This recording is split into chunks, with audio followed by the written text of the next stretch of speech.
ఓం నమో నారాయణ.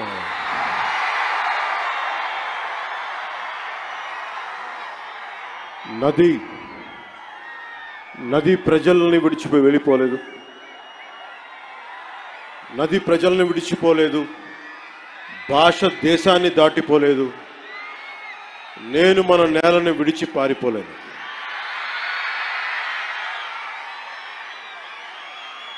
చాలా కీలకమైన సభ ఇది. ఈ రోజున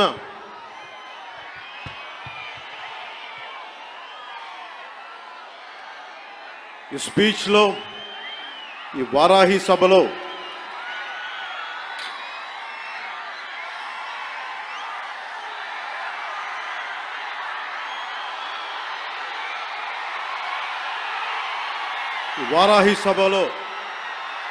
చాలా ప్రత్యేకమైనది.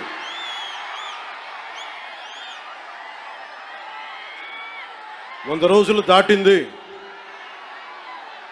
ఎన్డీఏ ప్రభుత్వం ఏర్పాటై ఆంధ్రప్రదేశ్లో ఈ 100 రోజులు ఎప్పుడు రోడ్ల మీదకి రాలా. బయటికి ఎంతసేపు అభివృద్ధి, సంక్షేమం, ప్రజలకు ఎలా మేలు చేయాలి, ఏమేం ప్రామిస్ చేశాం, వాటిని ఎలా నిలబెట్టుకోవాలి,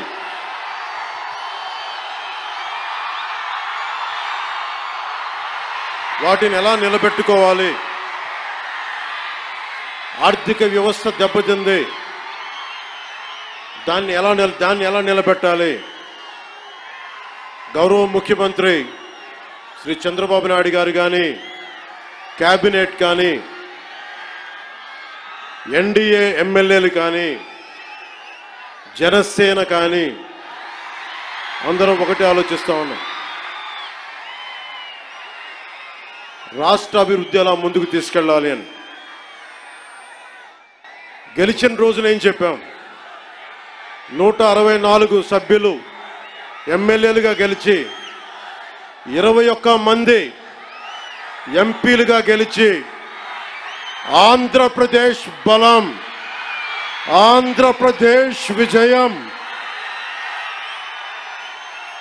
కేంద్ర ప్రభుత్వానికి వెన్నుదన్నుగా నిలబడింది. గెలవగానే నేను చెప్పింది కూడా ఒకటే,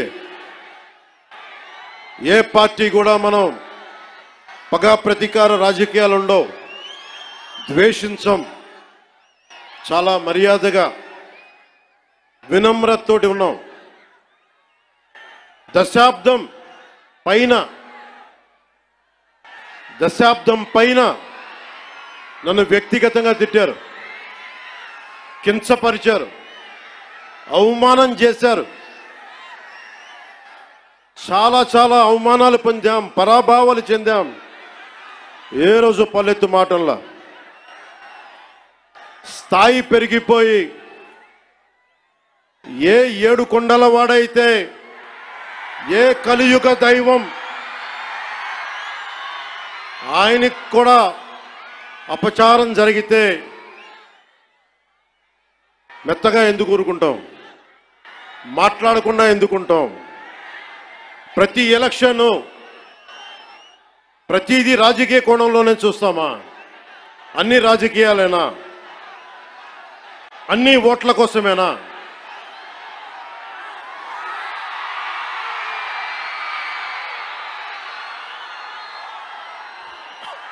నా జీవితంలో ఇలాంటి రోజు రాకూడదని ప్రార్థన చేశాను.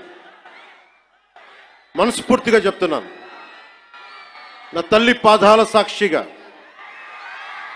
వెంకటేశ్వరుడి పాదాల సాక్షిగా ఏ రోజు కూడా ఇలా మాట్లాడాల్సిన రోజు, అవసరం రాదు అనుకున్నా. కానీ వైసీపీ నాయకులు తెప్పించారు ఈ రోజున. ధర్మో రక్షతి రక్షితః. ధర్మాన్ని నువ్వు రక్షిస్తే ధర్మం నిన్ను రక్షిస్తుంది. దీనినే eminent jurist, legal luminary, Nanibhai Palkhivala గారు చెప్పారు ఒక మాట, ధర్మో రక్షతి రక్షత అని ఆయన చెప్పిన మాట. లా ఈజ్ కోడిఫైడ్ ధర్మాన్ని, ధర్మాన్ని ఒక క్రమంలో బిగిస్తే, ఒక చట్టంలో బిగిస్తే అది చట్టం అవుద్దని. ఈ రోజున నాకు అన్యాయం జరిగింది, నేను బయటికి రాలా. అన్ని ధర్మాలకి గౌరవం ఇచ్చే సనాతన ధర్మానికి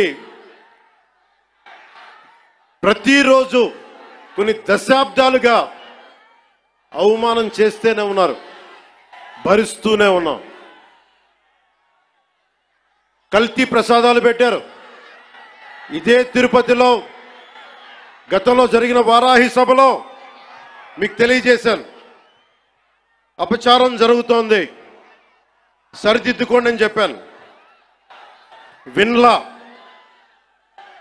11 సీట్లకి భగవంతుడు కుదించిన బుద్ధిరాల.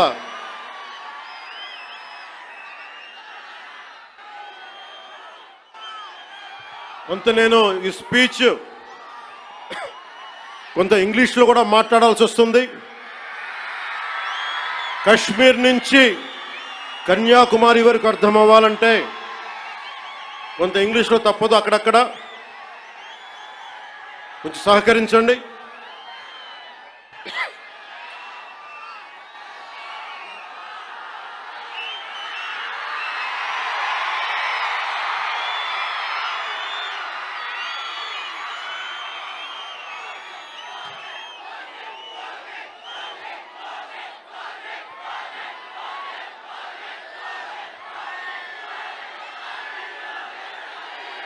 This is regarding మీరు ఇక్కడున్న యువతకి, ఇది ఎలక్షన్ సమయం కాదు, వినండి, ఇది ఎలక్షన్ సమయం కాదు, సినిమా సమయం అంతకంటే కాదు, ఇది భగవంతుడి సమయం. ఇది ముస్లిమ్స్ని, ఇస్లాం సమాజాన్ని చూసి నేర్చుకోండి, ఇస్లాం సమాజాన్ని చూసి నేర్చుకోండి. మీరంతా వాళ్ళ అల్లా అంటే ఆగిపోతారు, మనం గోవింద అన్నం ఆగం. మన దేశ దౌర్భాగ్యం మనం హైందవ ధర్మానికి మన గౌరవం ఇవ్వం. సినిమా హీరోలకి, నేను కూడా సినిమా హీరోనే, ఎప్పుడు గౌరవం ఇవ్వాలి, ఎప్పుడు చప్పట్లు కొట్టాలి, అది నేర్చుకోవాలి. మీరందరూ యువత, వచ్చే తరానికి మీరు నాయకత్వం వహించేవాళ్ళు. నేను వచ్చింది మీ చేతి ఇక్కడ జేజేలు కొట్టించుకోవడానికి రాలా, గొడవ పెట్టుకోవడానికి వచ్చాను. ఎవరైతే సనాతన ధర్మ విరోధులో, ఎవరైతే సనాతన ధర్మాన్ని మట్టిలో కలిపేస్తామని అన్నారో వాళ్ళతో గొడవ పెట్టుకోవడానికి వచ్చాను ఈ రోజున. దయచేసి శ్రద్ధగా వినండి.